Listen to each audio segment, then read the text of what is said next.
l'occurrence, c'était à Gare de l'Est, à 6 h du mat, où tu as les gens qui attendent de prendre leur train, donc la plupart sont endormis.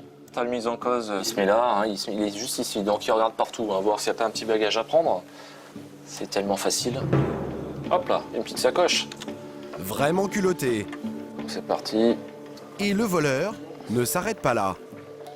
Donc l'individu, après avoir volé la sacoche, va revenir carrément, hein, il n'a peur de rien. Donc tu vois, il revient, hop, et il regarde qu'est-ce qu'il y a à prendre. Hop, petite valise. Et les gens, ils font quoi, là? Les gens, ils dorment.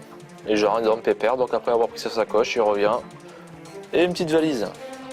Attendre que les passagers s'endorment pour les dévaliser. Ici, la ruse est toute simple. Mais parfois, la méthode est beaucoup plus sournoise. On a beaucoup de vols dans les escaliers mécaniques des métros. Le voleur, c'est lui, un mec de 50 ans. Son complice, c'est lui, avec un plâtre. Et la victime, c'est ce monsieur-là. Monsieur-là, la victime, ça, c'est son épouse. Tout ce beau monde emprunte l'escalier mécanique. Alors, on peut observer là donc le bloqueur qui va se positionner devant la victime pour bloquer sa progression. Le premier complice fait semblant d'avoir fait tomber quelque chose au sol pour bloquer la circulation dans l'escalier roulant. Hop, lui, il se fait voler pendant ce temps-là par lui. La victime est déséquilibrée et ne remarque pas le second voleur qui lui fait les poches. Dans la bousculade, un vieux monsieur sera légèrement blessé. Les malfaiteurs, eux, disparaissent avec un portefeuille. Et là, en l'occurrence, il lui avait volé, je crois, 2000 €, 2500. En ce moment, la mode, hein, au niveau des voleurs à la tire, c'est les cartes bleues. Ils récupèrent le code des cartes, ils font des retraits, ils font des achats. Si les cartes bancaires intéressent autant les voleurs du métro, c'est parce qu'ils ont trouvé un nouveau moyen d'en tirer beaucoup d'argent.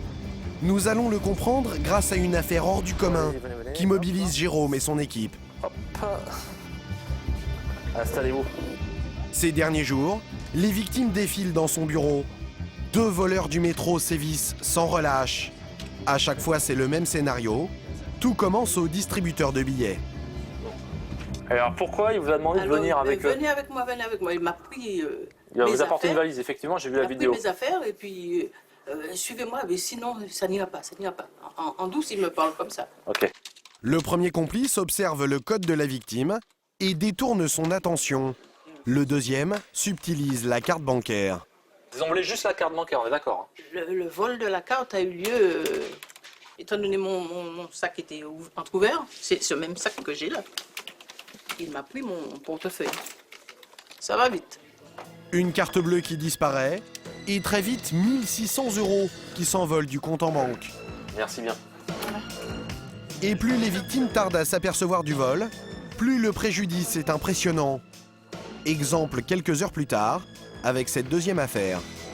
Je suis rentré chez moi, donc j'avais pas de nouvelle utilisation de la carte bancaire à voir, donc j'avais pas de raison de fixer dessus. Et c'est le lendemain, quand je cherchais, où je l'ai pas retrouvé, c'est là où j'ai fait opposition. D'accord. Donc je peux vous dire, alors ils ont fait retrait 280, achat 130, achat 190, achat 200, achat 300, achat 1500, achat 2000, achat 100, achat 1900. Vous en êtes à 7490 d'achats. Tout ça sur combien de temps, monsieur?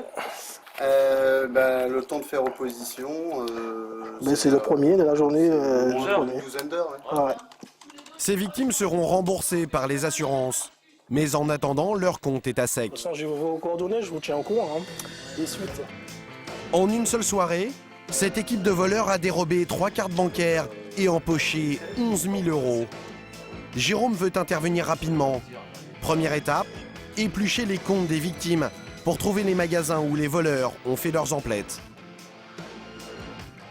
On voit, ils ont fait des achats 1180 € magasin de vêtements. Qu'est-ce qu'ils ont fait? Ils ont même fait les courses au Carrefour Market pour 240 €. Jérôme va ensuite rendre une petite visite à ses commerçants. Car grâce à eux, il va peut-être pouvoir mettre un visage sur les 2 voleurs. Là, on va aller dans une boutique où il y a eu un achat frauduleux. On va voir s'il n'y a pas de la vidéosurveillance. Bon, c'est où le truc là, Fred? Ah oui. Nous suivons l'opération, équipée d'une caméra discrète. Direction une boutique de vêtements dans le centre de Paris, où les voleurs ont dépensé 1600 €. Bonjour. C'est la police. Vous êtes équipé de vidéosurveillance ici? Vidéosurveillance, vous en avez ici? Non. D'accord. Mauvaise surprise, ici pas de caméra. Et le patron que voici n'est pas très coopératif. Il est un peu mal à l'aise lorsqu'il évoque ce client qui a dépensé autant d'argent chez lui.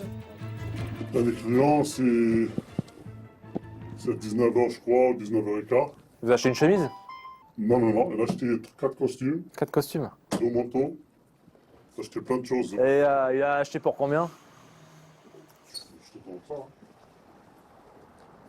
Il a fait 2 cartes. Il a payé 1180. Ouais. Après, il a pris 3 costumes pour son copain, et 2 pantalons, 3 chemises. Il a payé 480. La carte bancaire que le voleur a utilisée était au nom d'une femme. Jérôme s'étonne que le patron n'ait pas demandé une pièce d'identité. Si elle a fait le code, je ne vais pas demander la pièce. Je ne vais pas demander la pièce. Hein. Ah ouais, même pour des grosses transactions? Non, jamais, de ma vie. Même s'il y a marqué madame ça sur fait... la carte. Hein? Même s'il y a marqué madame sur la carte et que c'est un monsieur qui paye avec. Ça, je ne remarque pas des fois. Bon, ok, bon allez, merci monsieur. Bonne journée. Les policiers soupçonnent le commerçant d'avoir fermé les yeux pour faire des affaires. On n'est pas en terrain conquis ici. C'est-à-dire? Bon, ça se voit qu'ils ne vont pas du tout collaborer avec nous. Hein. Et puis bon, c'est quand même suspicieux, quelqu'un qui te fait 2 cartes pour 1600 € à 5 minutes d'intervalle. Sachant qu'il n'y a plus jamais personne dans ce magasin, on dirait. Bizarre. Donc voilà, à mon avis, de le connaître. Mais Jérôme sait où dénicher les images qu'il recherche. Car aujourd'hui, les voleurs du métro ont trouvé un nouveau moyen de récupérer un maximum d'argent liquide avec les cartes volées. Dans ce bureau de tabac, ils ont utilisé l'une de ces cartes dans ces machines. Elles permettent de parier sur des compétitions sportives. C'est les machines où tu peux payer en carte bleue directement, tu fais tes paris, donc il n'y a pas de contrôle. Si la carte est volée, on n'en sait rien. C'est plus facile pour eux de jouer à la machine. Pour les voleurs, ces machines ont un énorme avantage. Car lorsque le plafond de la carte est atteint et qu'ils ne peuvent plus tirer d'argent dans les distributeurs, ils peuvent encore s'en servir dans les magasins ou jouer sur ces machines. Ça leur permet de récupérer de l'argent liquide jusqu'à ce que la carte soit déclarée volée. Souvent, si les cartes, il n'y a plus de fonds sur le compte bancaire, tu peux quand même continuer à faire des achats. Donc s'ils ont débité le maximum autorisé, ils peuvent continuer à jouer 1000, 2000, 3000 € en PMU ou en loto sportif. Et ça leur permet en plus après de remporter des sommes en espèces. Donc pour eux, c'est la dernière étape avant que la carte soit avalée. Ils font des jeux. Mais cette fois, Vidéo. De la vidéo.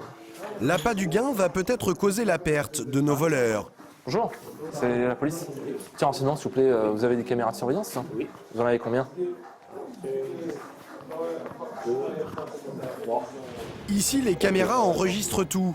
Et cette fois, le patron, joint par téléphone, accepte de coopérer. Alors, je vous écoute. Ouais. D'accord. Super. Merci bien. Merci beaucoup. Allez, bonne journée. Au revoir, monsieur. Dans quelques heures, Jérôme verra sans doute le visage des voleurs sur les images de vidéosurveillance. Et ce qu'il va découvrir maintenant, en rentrant au commissariat, c'est l'ampleur de cette escroquerie. C'est possible, ça c'est fort possible. Parce que L'un de ses collègues a contacté la Française des Jeux pour connaître le montant des gains encaissés par les escrocs. Et les sommes donnent le vertige. Donc là en fait c'est le listing des mises engagées et des gains en fait qui sont consécutifs à ces mises. Donc qui proviennent évidemment en transaction avec des cartes dérobées.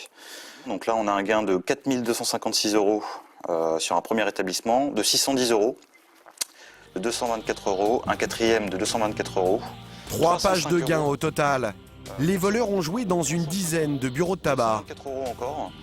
Là, on a un petit peu moins de 4 000 €, hein, 2475 et 1725. Donc on a un total de 14 900 € de gains. Près de 15 000 € gagnés en 24 heures. Une somme qui ne doit rien au hasard. Pour être sûr de gagner, les voleurs misent sur toutes les combinaisons possibles. Peu importe, c'est l'argent de leurs victimes.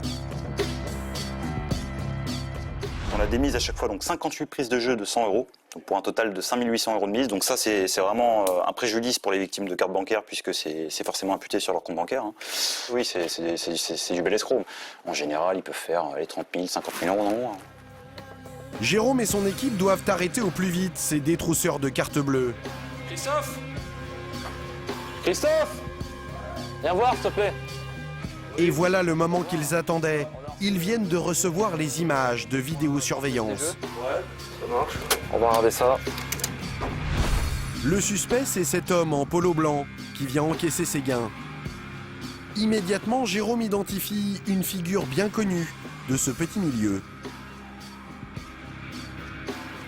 On le connaît, le mec. Ouais, c'est le complice à sa fille. Ouais, T'es sûr sûr que c'est lui. Hein. Voilà, regarde. Ses lunettes. Ah non, mais C'est qui ça? Bah, c'est quelqu'un qu'on l'a jamais fait. Hein. Bon, on le connaît, on sait qu'il fréquente des voleurs qu'on a déjà interpellés. Donc son identité, on la connaît à peu près. On va faire des vérifications au niveau de nos fichiers internes. C'est impeccable, quoi.